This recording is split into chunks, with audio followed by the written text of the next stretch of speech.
I'm Kyle Marsh. I think most of you know who I am. Before the pandemic, Brian Turnquist and I, for many years, taught the Misfits Adult Sunday School class. So this is fun to be back up here. I haven't done this for a little bit. So it's nice to kind of get back into it. Last week, Brian talked about artificial intelligence, and that's kind of his deal. He works in that field. I don't. So I'm not going to talk so much about artificial intelligence. I'm going to talk about the image of God because those are the two things that we paired together. And not only is that more in my wheelhouse, but I think ultimately that's where we want to come to. All right, that's where we want to, that's where we're asking these questions. We're looking at artificial intelligence because we're saying, what does it mean for us to be human beings, right? And that phrase, in the image of God, that we see in Genesis 1 is interesting because, take a moment and think for yourself. Can you think of a single other verse that talks about human beings being in the image of God in the Bible? Right? There aren't many other verses that talk about it. And it's interesting that every theological anthropology, every discussion about what it means to be human being done by people of faith always comes to this question of what does it mean to be in the image of God, right? And I think it's because the very first thing that the Bible says about human beings is this, that God said, let's make humans, and let's make them like us. And that's actually really, that's kind of cool. That's pretty awesome, right? It's like, hey, here we are, and God made us to somehow be like him, and in a way that seems to be different from everything else that God created, right? And, I think about me, and I think about my family, and I think about how we're just these little, kind of tiny fish, really, really tiny fish in a galactic sea. And it's like, who are we? And why would anybody care? And so I think we keep coming back to this thing. What does it mean that God made us this way? What does it mean that we are this way? Why does it matter for our identity? Okay? And so we're going to start with this, and we're not going to wrap it all up. Brian and I we're going to be coming back in a couple of weeks. Well, not really a couple of weeks, like a couple of months. After some other things happen, and we're going to finish up this conversation. So we're just going to get it started today. Just a real quick recap of where we were and what the plan is with the Sunday Connection class. Next week you saw that there is the picnic at Logan Park. And then in October there's going to be a thing on race and racism in society and the church. And I know that Paul has talked to you about that, Carl. Is there anything that you have at this point that you can say about that? We're going to be looking essentially at how do we as Christians deal with and respond to race in our society? And how does the Bible inform that? Right. And here we are talking about the image of God, and the image of God is one of these things that forms kind of the foundational truth about human beings, right? When we talk about why we should treat other people ethically, one of the first things we say is they are also made in God's image like I am, right? So this is a good follow-up, I think. Last week when Brian was talking about AI, we ended with this, I thought it was kind of a fascinating story, about the first machine that beat a grandmaster chess player, right? For kind of the world championship of chess, whatever that is. I'm not a chess player. I'm terrible at it, right?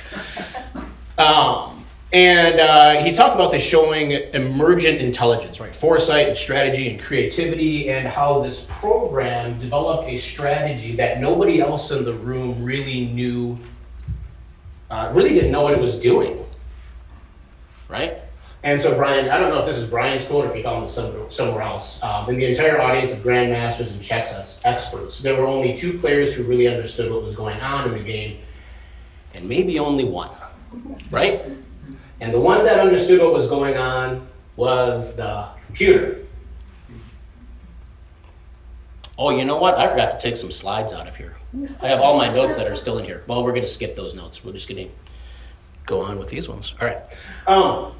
So now the computer's not self-aware, right? It just knows how to play chess. It can't think for itself, really. But this idea of kind of like self-aware artificial intelligence has been a staple of science fiction for like decades, right? And so I've got this quote up here. This quote is actually from the a pillar of science fiction, the Dune novel by Frank Herbert, A Machine in the Likeness of a Human Mind, right? And this is kind of like, I don't know if this is a goal, but this is certainly kind of how computer programming has been working towards, right? That we can create machines that are capable of, at the very least, mimicking and in some ways outperforming human capabilities. And so we've seen this for decades in science fiction, right? We've got Data, the machine who would love to be a human. Right, WALL-E, this is like one of the greatest Pixar movies ever. You couldn't have two robots who are more human than these two. I mean, it's a love story about robots. Two robots that fall in love. It's brilliant. Who has not seen WALL-E? Show of hands if you have not seen WALL-E. Oh, you should. Go watch it. It's so good. And there's like no talking. Yeah, right? It's brilliantly animated. It's super good. Oh. WALL-E, Pixar. All right. Who are my nerds in the room? Who knows this? Troy knows this. Is Troy the only person who knows this besides me? Greg, you must know this. Come on. No? Greg.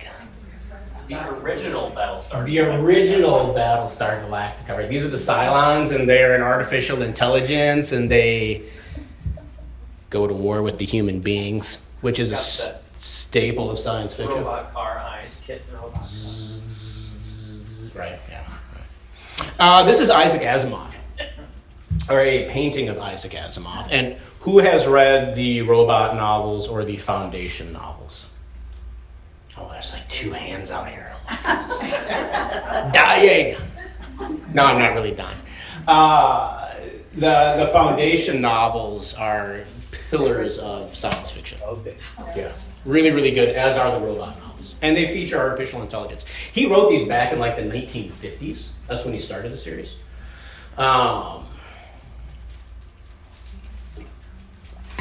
Other examples in pop culture. Artificial intelligence.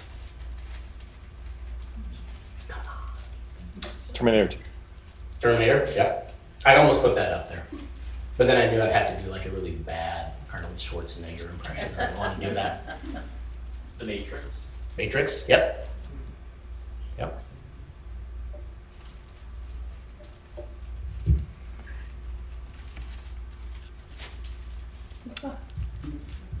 Short circuit. Well, does anybody know what the painting is that this references? Oh, yeah. Yeah, right. Yeah. There we go, right? Sistine Chapel. I surreptitiously edited. Nice copy. I cropped the Yeah. picture, right? Because I didn't want to make us uncomfortable on Sunday morning. I'm going to share this story because it's funny. So we had some friends who went to Italy years ago, and they saw the David sculpture, which is like huge, by the way. The David sculpture is like really, really tall. It's big. And of course, David is completely naked, which was the way that you did things back then. I mean, well, not the way people dressed. People dressed with clothes, but the way you did sculptures was they were naked.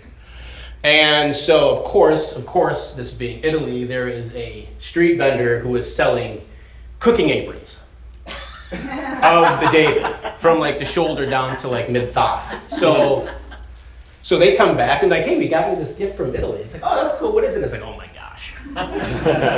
So it's like way back in a drawer, where it's like nobody can find it. You die and your kids find it. Right. Like, oh. And they're going to say, what's this? No, my dad didn't look like that. All right. So besides apocalypse and extinction, which is one of the recurring themes of artificial intelligence, do we find ourselves bugged by the idea of man-made machines becoming more and more human? It's Is that scary. uncomfortable? It's scary. It's a little scary. I think it's a little scary. A little scary. Yeah. Yeah. Yeah. Yeah. Yeah. For me, I think it bothers me because in some ways I think it reveals to the question we're talking about that we actually have a really weak concept of what human is. I agree, yeah. Yes. That's a good point. Well, yeah, because I even object to the way that the question is worded, and object to teacher. Good. But yes. it's like, okay, so what's your definition of human? Because Yes. for me, Yes. like, I might say that is not, becoming more what people say is human-like, but Mhm. for me, there's a whole discussion there, so. Yeah. Like ditto what he said. Yep. No, that's absolutely true. Is anybody like, I really like this idea because it means less work for me? No. Less jobs. Less jobs. Yeah, less jobs. Exactly. So the one that I read about was robots at restaurants that will sing "Happy Birthday" to you, because it's really awkward for the wait staff and it takes away from their time doing other things. And really, when they come out and sing "Happy Birthday," everybody's like, when we go out, we always tease the kids. We're like, we're gonna tell them it's your birthday and they're gonna come sing to you. They're like, shut up, you're not gonna do that. And but then the robot comes in and does it, and it's like, oh, that's nice. Nobody. Well, I do think where doesn't there's really matter. danger, where there's danger, I think it's wonderful that they can send that robot in. Yeah. Right. Yeah. Something like that, Yeah. I think we get most fearful when they most closely converge towards like a human form, because we have such specialized robot, like a bomb disposal robot or something that might be extremely good at the job, but Yeah. we see that as a tool A tool. and not as maybe some sort of competitor or replacement. Which is the next question. Now they're walking steps and everything. What's the discomfort point? There's a name for it. When something looks too much like a human being, but not Uncanny Valley. the uncanny valley, right? When it looks like it's almost human, but it's not quite, and you're like, that kind of gives you the willies and makes your the skin on the back of your neck prickle. Yeah, right. Yeah. I don't mean to bring up something like, not PG here, but, I don't read the news stories, but I Yeah. see the headlines and the stuff about robots that are used for sexual fulfillment by people. It's really scary to me that we're talking relationships. Anyway, I'm sorry. No, but I have to mention that. No, but your point is. I know that's a whole other realm of, but it's part of this. Yeah, and what was the movie? There was a major movie like. Bicentennial Man. Well, not that one. The real girl. That's not.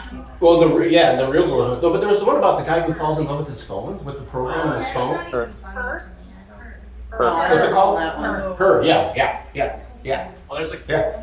an AI conversation engine, GPT-3. There was Robocop. Yep. That was a big deal. When AI can outperform, outthink, or outcreate human beings, do you think we'll feel like we're obsolete? Because this is coming. Yeah. You can never replace a human, I don't care what they say. Maybe your You keyboard can't is think. the word feel. Uh-huh. I'm sorry, Jen. Yeah. No, but Say they're more sure about that. trying. They can't think Well, though. Well, Not sort of they can. Sort of they can. I don't know. Sort of they can. What were you saying about feel? The feel word being important. the feel, because They have the a robot computer can do all brain. those other things, but it doesn't feel. But there's no reason why I can't feel. I've got a kitty at home, little Rosie, and I'd love to have her implanted with artificial love.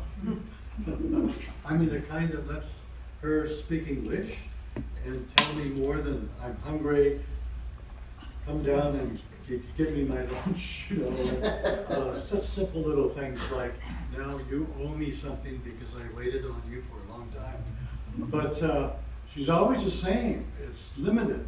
But if they put a little, one of those things that are called artificial intelligence, A little and chip. they make her human without losing her body as a kitty, wouldn't that be great? I think if I was a human and I woke up in a cat's body, I would be extremely angry. You're gonna find a super angry human cat.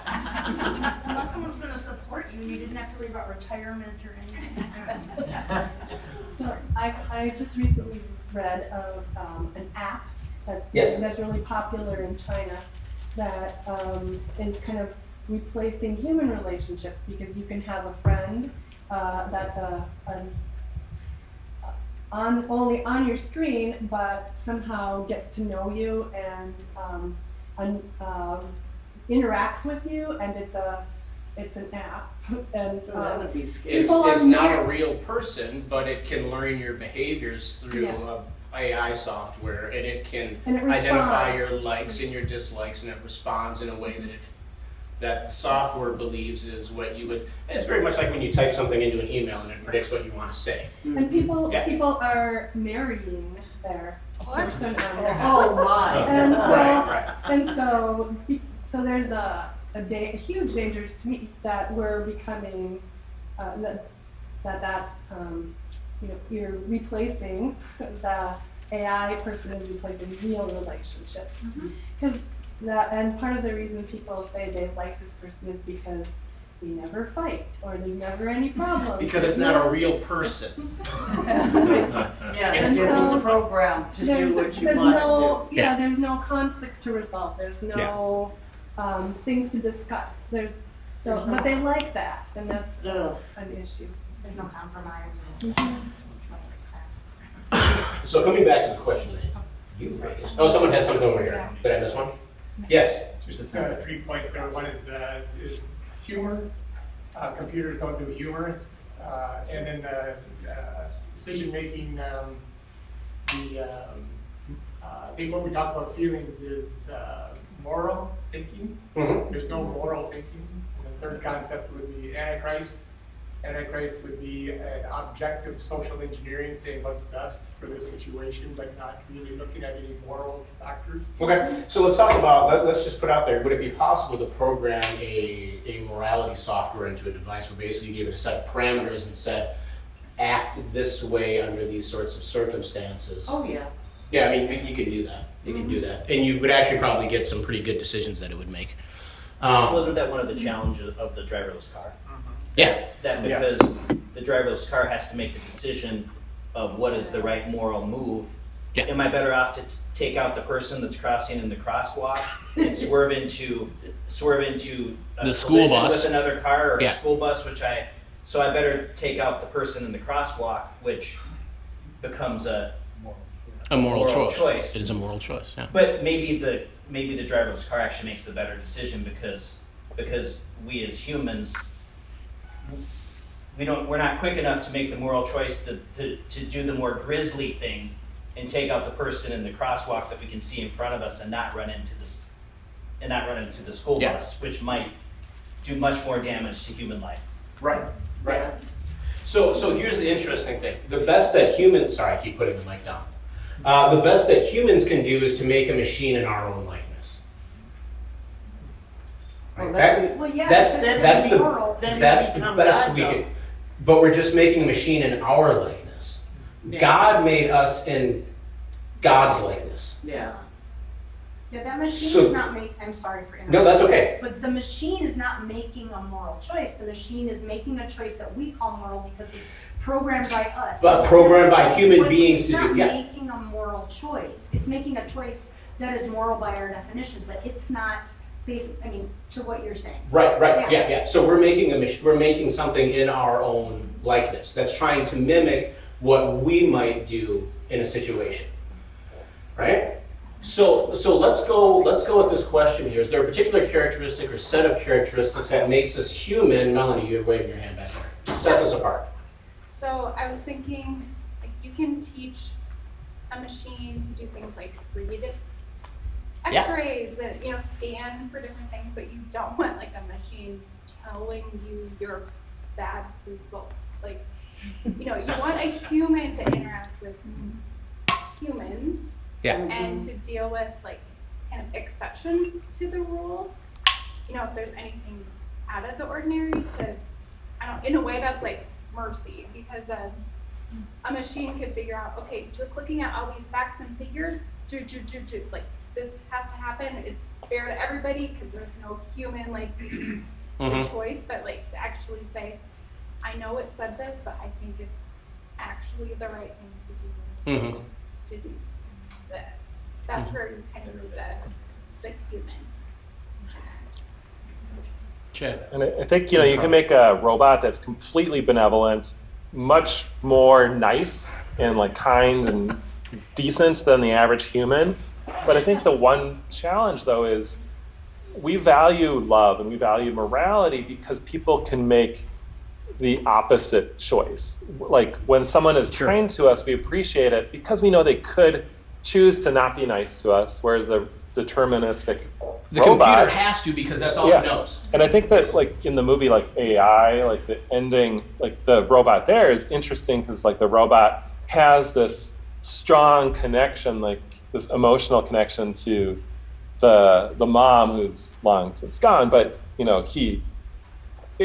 that's something that you don't really think a robot could really do. At least it'd be beyond my imagination that a robot can actually have that strong emotional connection where they're sort of choosing to feel a certain way rather than just doing it because that's the computer program.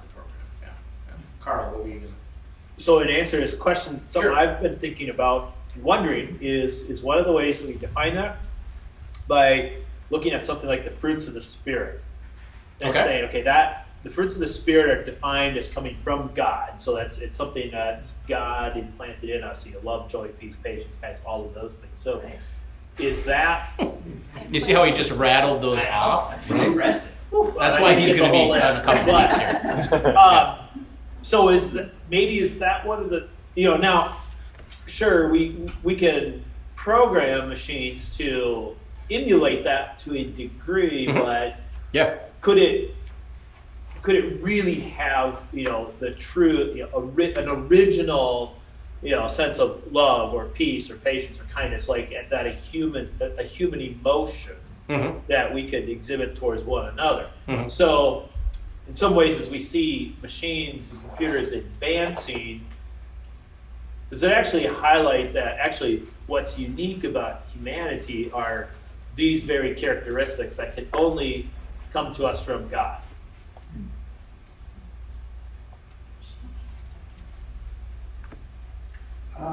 So if we made a robot with very high advanced artificial intelligence in our own image, the makers of the robot, and then we made 10 more exactly the same way, and then we gave it a problem or a situation, I submit that all 11 of them would end up at the same place.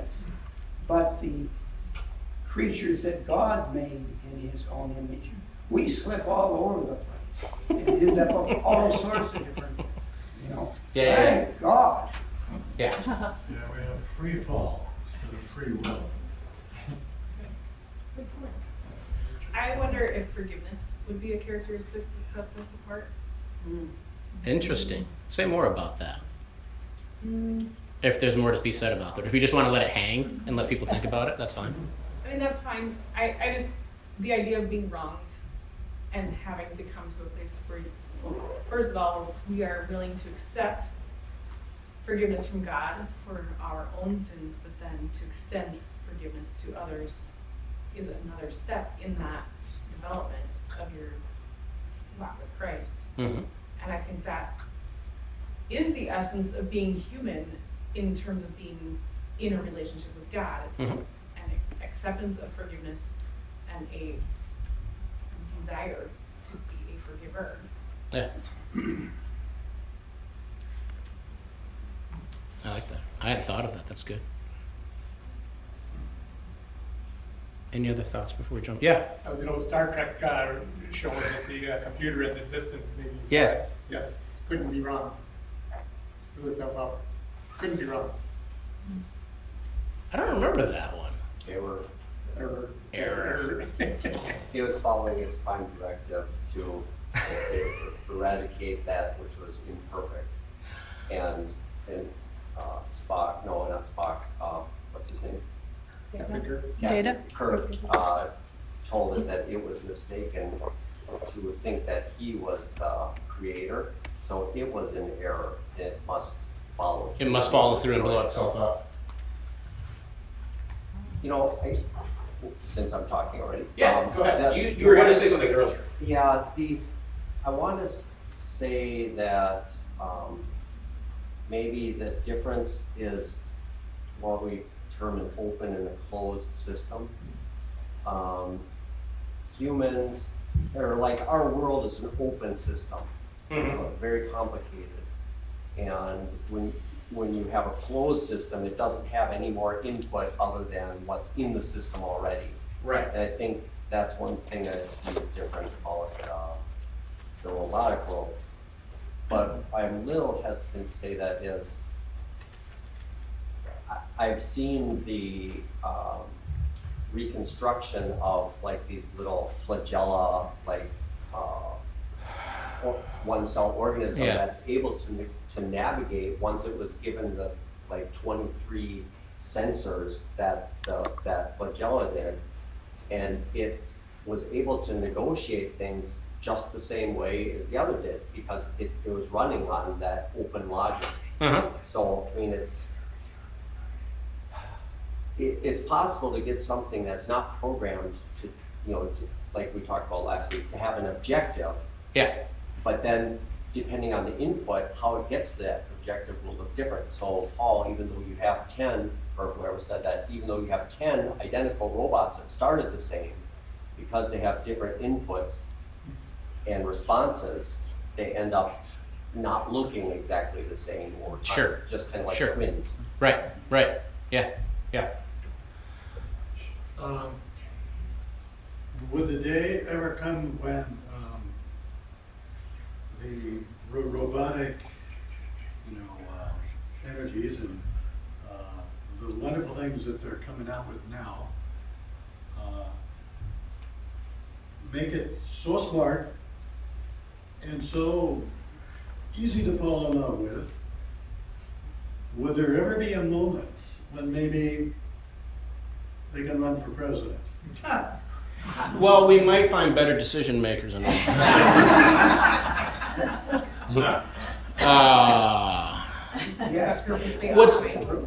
So what's interesting, what I just want to notice here is this has been a very wide-ranging thing going on, right?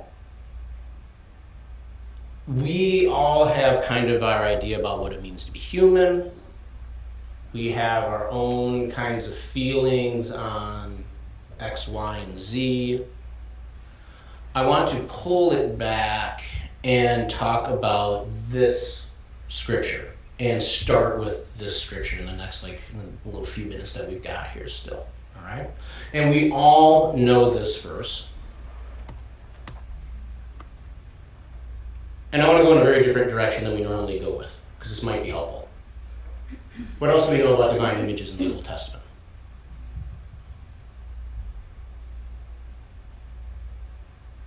We should not make them in the form of idolatry. Say that again, Troy? We should not make them in the form of idolatry. Idols were images of the gods. Right? Why on earth would you make an idol? Here's the one, the classic one on the bottom here. Take care and watch yourselves closely so that you do not act corruptly by making an image for yourself in the likeness of any figure. And this is in relation to making an image of God, making an image of Yahweh, right? Which is the Hebrew name, like my name is Kyle, the Hebrew name for God. And so what God told them his name was. When Moses asked, well, what's your name? He said, my name is Yahweh, right? So here's a story about making an idol. This is in Exodus. This is the story when Moses goes up onto Mount Sinai to meet with God face to face. And the Israelites are all kind of camped out at the base of the mountain and they don't know what's happened to Moses. And they start to get a little nervous. Aaron is left in control. Aaron maybe could have used a robot to help him make some decisions. They said, come make gods for us. Who shall go before us? As for this Moses, we don't know what's happened to him. So Aaron's like, all right then, let's do this. Right, so collects all the gold and they make an image of a calf, right? called the bull calf. And he says, these are your gods. Ta-da! Look, I've made them for you, right? Who brought you up out of the land of Egypt. And then he said, tomorrow will be a festival to Yahweh. Wait.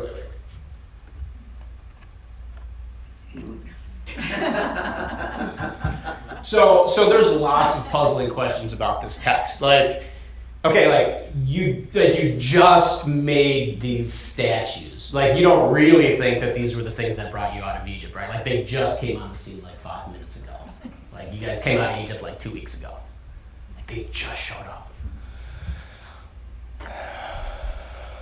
Whoop. Is that actually my next slide, or am I going backwards? I don't know which way I'm facing. I'm right. Very good. Okay. All right, so let's talk about this for a little bit. What was the role of an idol? Well, they prayed to it like it was a god, like it was Yahweh. Okay, so yeah, so people like, and not just the Hebrew people in this example, but like other cultures around, they pray. Well, you think of Buddha, they expected something for praying to it. Right. Kayla, you had something you were going to say something. Oh, they came out of Egypt, so they knew the culture for many, many years. So Yeah. they were ingrained with those god images, which was part of Egyptian. Yeah, the Egyptians did this all the time. Right. So this is just Totally worship. Yeah. But so what was the idol? Was it just like literally just like a statue, or did it? It was a focal point, wasn't it? So say more about that. Like what do you like? Okay, so it's a focal point. So it's something. What function does it serve? Because it's like we worship God and we pray to God and we don't need a statue to do it. Well, they believed they would get something for praying to it. But so do we, and we don't need the statue. True. Okay, so what does the statue do? Gathering place, maybe? Gathering place? Makes visible what is invisible. Okay, there's a good one right there. It tells us a little bit about who the God is, right? I'm his wife. Right, no, that's not. Well, it is true that you are my wife, but I didn't tell you this. Okay, so yeah, so one of the things that it does is but that is a good point. it takes the invisible and makes it visible, right? Right, and so the gods, like, okay, so like a fertility goddess, you knew by looking at the figurine that it was a fertility goddess because it's super obvious, right? Yeah. And gods of war were super obvious that they were gods of war. Right? It's so you can see these things based on how the idol looks. It tells you characteristics about the god or gods. Didn't they also idol animals and that type of thing? Depending, normally what you would do is you had a god and you would make the god into, like if you had an agricultural god, a god who you depended on for the harvest, might be in the shape of a animal of some sort. But not the animal itself. They weren't necessarily going and worshiping animals. Like, oh, I have a goat, I think I'll bow down and ask the goat to deliver me from, smallpox. It wasn't like that kind of a thing, no. Can we call it the symbol of separation from God, being dislocated from Him? The scripture. Yeah. I, the Lord, am one God, a jealous God, have no Yeah. other gods before me. I'm the boss. You're not.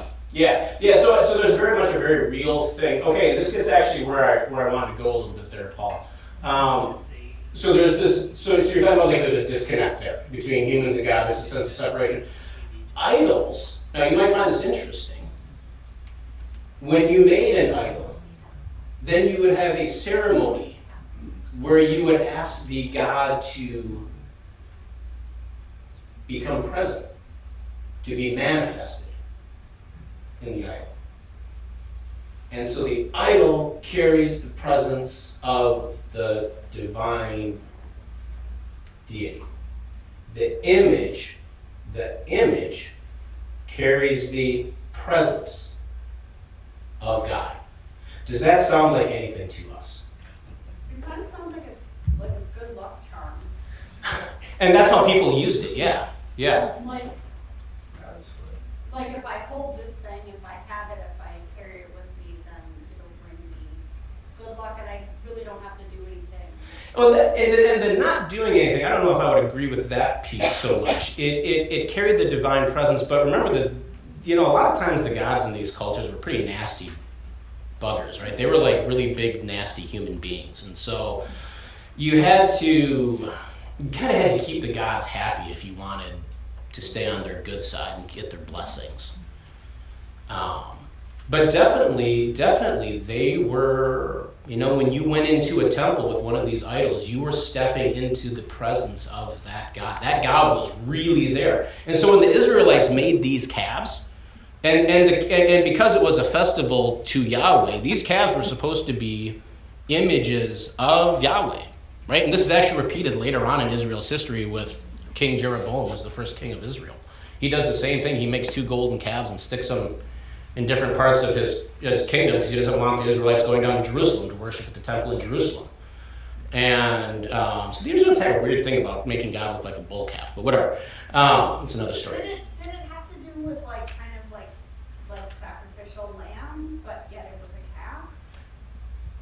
Like I don't know. because they had Yeah. to sacrifice them. Right. Like to atone, was that their expression of it? The short answer to it is that there are a lot of very interesting kind of speculative hypotheses as to why the bull calf was the image of choice, but they're all kind of speculative.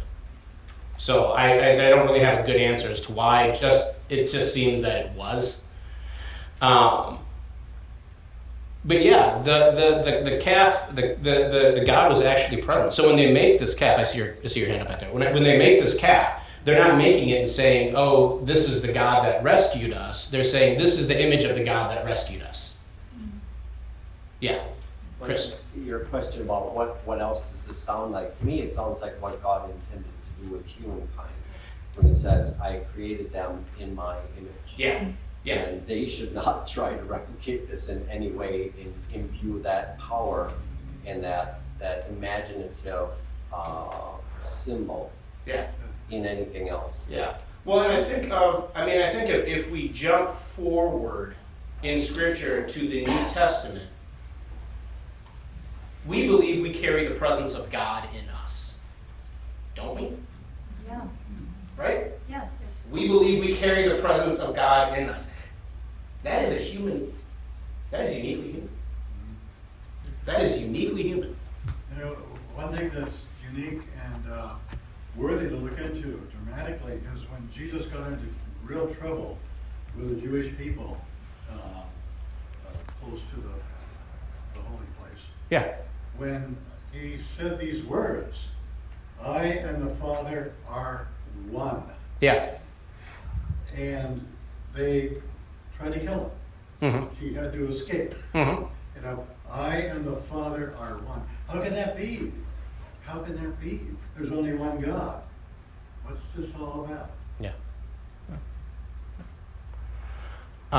One more quick thing here on images of gods. Who else do they think? This is not the Israelites necessarily. This is all the cultures around them. Who else do they talk about being in the image of God? Or the image of their gods? Anyone know? Yeah, the kings, right? Yeah, especially the Egyptians with their pharaohs. Guess who wasn't in the image of God? Or the images of the gods? Everyone else who wasn't a pharaoh, right? It was only the kings.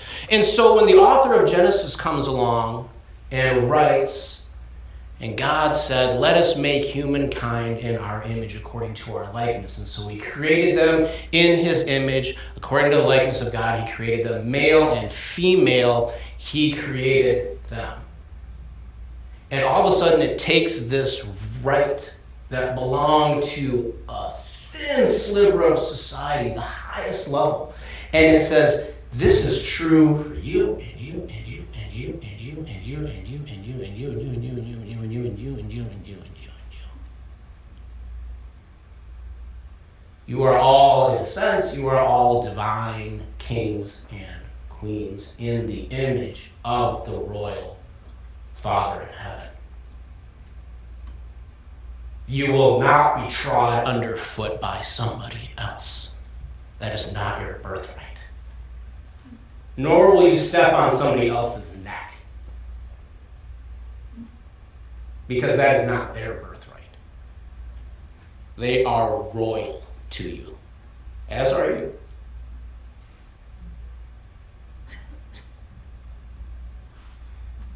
that's where I'm going to stop for today because it is noon. Like I said, we will pick this back up in, I don't know, sometime either in November or December. Brian will finish up with his bit on AI, and I will jump to what the New Testament has to say about the image of God. All right? Thanks for coming. Good discussion. Thank you.